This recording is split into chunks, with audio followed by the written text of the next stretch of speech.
Det er overfor, altså lige for foden af det store gennembrud, ikke? Og bandet, vi skal tale med, de hedder Kajak. De består af 3 gamle højskolevenner, og i sommer udgav de deres første single, Svært ikke at forsvinde. Det er svært for mig, ikke at forsvinde i det der sted ved din hals, hvor du passer ind. De havde måske ikke lige forventet, at opmærksomheden omkring den skulle vokse så hurtigt, men det er den. Og nu sidder I her, klar med jeres første EP. Velkommen til, Kajak. Tak. Eva Katrina Berghammer, Albert Harbo Odgaard og Karl Magnus Olsen. Altså, det her kajakprojekt, ikke også? Jeg var lidt inde på, I havde måske ikke forventet, at det ville gå så hurtigt. Eva, du troede faktisk ikke, at det her nummer, jeres første nummer, sådan rigtig ville få nogen opmærksomhed, særligt ikke i radioen. Hvorfor ikke? Jamen, det er et ret langt nummer for det første. Hvorfor er det et problem? Det behøver det selvfølgelig ikke nødvendigvis at være, men det var i hvert fald ikke... Altså, da vi skrev det, var det ikke tanken, at det skulle være sådan et radionummer. Så tror jeg bare, at vi skrev det meget på vores egne præmisser. Så derfor føles det ekstra godt, at det så også kunne resonere med folk. Mm. Karl Magnus, da I lavede de her første numre, og I sidder i øveren eller derhjemme, eller hvor I nu producerer, og I ligesom kunne mærke, nå okay, her er der noget fedt. Hvad forestillede I jer så ligesom skulle ske med den her musik, når I dagdrømte? Ja, jeg tror egentlig, vi havde lidt svært ved at lære os selv, nemlig dagdrømme. Altså, det er meget i takt med ligesom, den her anerkendelse, vi lige pludselig har fået, at vi nu tør at drømme lidt større, tror jeg. Nå. I starten var det lidt ligesom Eva sagde, det var måske lidt svært at forestille sig, at det egentlig ville tage fat. Fordi det er nemlig noget musik, vi bare har lavet på værelset. Os 3, og sådan lidt for vores egen skyld. Fordi vi synes, det er sjovt og fedt at lave.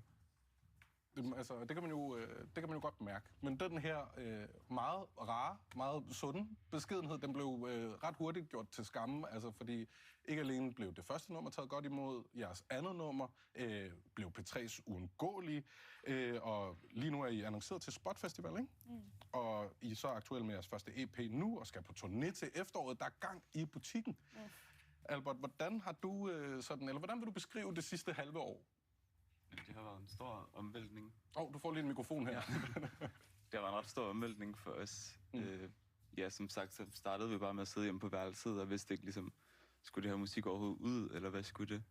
Så vi har lige pludselig fået et meget andet syn på os selv, som et band, der ligesom har fået opmærksomhed, og lige pludselig skal nogle ting. Det har selvfølgelig været mega fedt, at det bliver taget imod, og at vide, at der er lyttere, der gider lytte til det, man laver. Det er jo ikke sikkert, når man sidder og laver det, eller det kan man ikke vide, at der er folk, der skal høre det.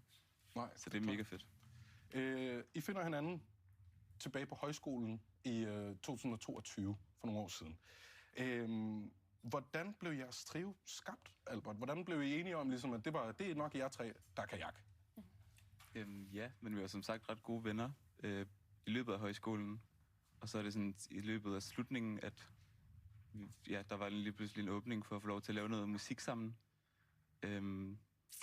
Og ja, det gik bare virkelig godt. Det tænkte vi, det skal vi bare fortsætte med. Og her, der sidder I sådan alle sammen, og er det sådan, I ligesom bare hænger lidt ud og finder ud af, at I skal være band? Ja, det må det have været sådan på højskolen. Der var især sådan en hyggelig tur med højskolen ude ved Kongsøre, hvor vores venner sejlede rundt i nogle kajakker, og der var bare virkelig god, dejlig sommerstemning. Det var faktisk også der, vi besluttede, at vi skulle hedde Kajak.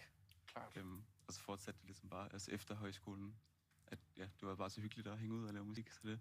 Men på et tidspunkt, så går det alligevel fra at være hyggeligt at hænge ud og lave musik til, at måske I skulle prøve at give det et skud, så I beslutter jer for at google nogle pladeselskaber og ligesom se, hvad der sker. Hvordan det? Jamen, det er cirka et år siden, der tror jeg bare, vi var nået til et punkt, hvor vi ligesom ikke rigtig... Altså, vi havde gået og brygget på det her musik i sådan 2 år, og tænkte måske, det var på tide at tage det ud for soveværelset, eller sådan, hvad man skal sige. Jo, klart. Og så lavede vi lidt research, og fandt nogle pladeselskaber, vi synes lød nice, og så sendte vi nogle demo-mails til dem. Og det var så der, vi fik hul igennem. Jamen, altså, fordi så skriver man til sådan en masse info, snabelag, et eller andet, postkasser. Og hvad sidder jeg og tænker, når de svarer nok lige om lidt, fordi det her, den var herfed musik, eller tænker jeg, vi hører nok ikke fra dem? Nej, jeg tror, jeg var ret pessimistisk omkring det, fordi jeg bare tænkte, det er sikkert sådan noget, der ender i spam, og de lytter ikke til det, eller sådan, de har ikke tid og sådan noget. Men så fik vi svar inden for 5-10 minutter eller sådan noget. 5-10 minutter? Ja. Okay, hvad stod der i det svar? Vi fik et par stykker, som bare skrev, at de godt ville mødes med os, og så havde vi sådan en periode på nogle uger, hvor vi tog sådan nogle møder, og skulle finde ud af, hvem vi gerne ville arbejde sammen med. Og Carl Magnus, du var inde på, sådan, nu prøver I sådan at drømme lidt mere. Pladekontrakten er i hus, der er turné på vej, EP er her nu. Hvad går I og drømmer om så?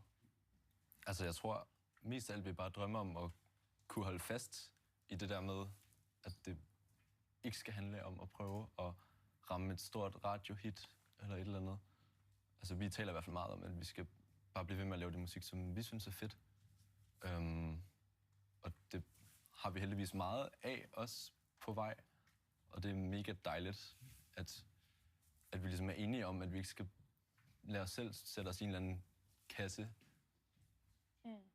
Det forstår jeg. Inden så længe, så skal I spille for os. Og jeg har hørt lydprøver, og jeg glæder mig helt vildt meget, så det synes jeg egentlig bare, at alle skal gøre. Vi tager lige en vejrudsigt først. Og bare solen kigger frem på den måde der, så tilgiver man jo kulden. Det er bare smukt af det. Det er lige måde. Jakob Mortensen. Og det er en flot morgen. Og nu skal vi høre noget virkelig, virkelig flot musik. Her er Kajak med Svært ikke at forsvinde.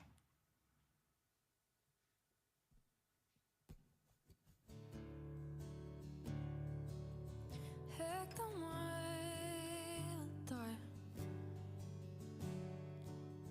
Mine fødder på gulvet med mig.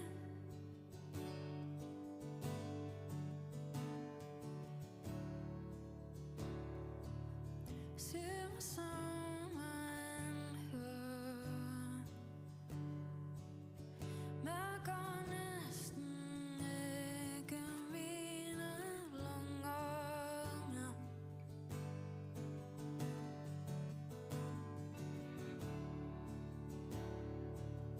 Venter på et tog, og jeg falder. Tror jeg om noget.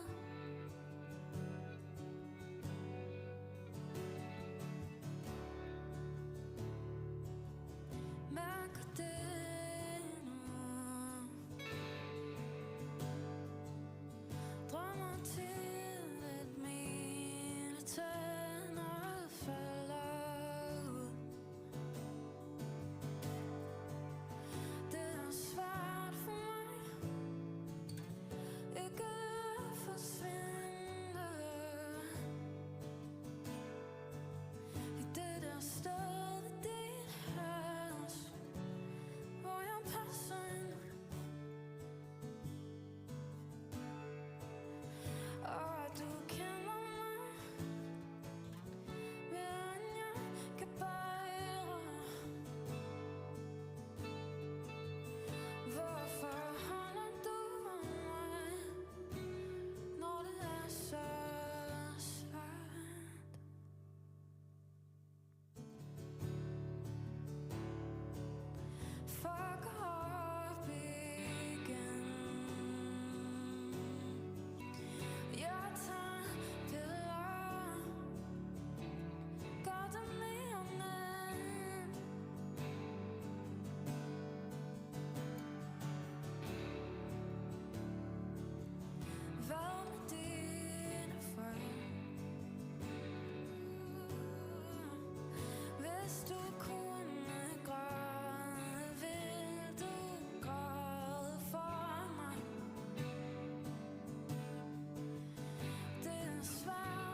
du holder den og kysser den. Giv slip på den, giv slip på mig. Du må ikke forsvinde nu, for jeg har intet her, der dufter helt af dig.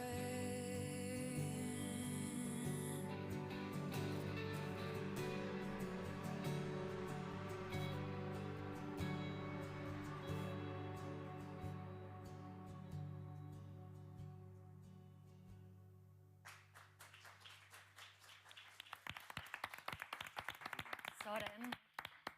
Jamen, jeg er sådan helt Det lød i godt, hva'? hjertekuglen. Altså sådan, åh. Det lyder så godt. Det var kajak, var det i hvert fald. Ja, Ja. tak, kajak. Nej, det var irriterende. Det skulle jeg ikke have gjort.